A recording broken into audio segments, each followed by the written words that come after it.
చీర కట్టుకుంటేనే సాంప్రదాయంగా ఉన్నట్లా? జనరల్‌గా అసలు ఏం చెప్తారు దీని గురించి? బట్టలు అనేవి ఒక విషయం. హ్మ్. మన సంస్కృతి, మన సాంప్రదాయం, హ్మ్. సౌకర్యం కూడా. హ్మ్.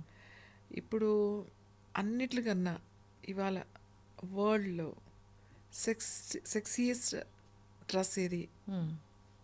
అంటే మన చీరే. హ్మ్. ఓహ్!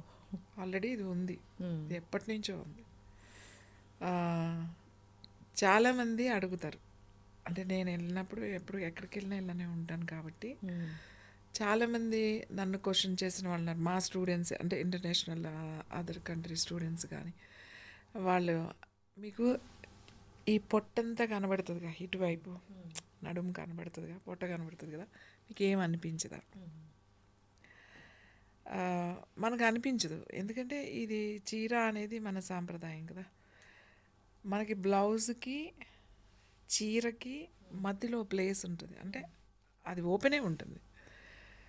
బ్లౌజ్కి దానికి నువ్వు ఎంత వేసుకున్నా కూడా అది కనబడుతుంది. అది మనం దాని గురించి పెద్ద పట్టించుకోం. ఇది ఎవరికి మనకు అలవాటు కాబట్టి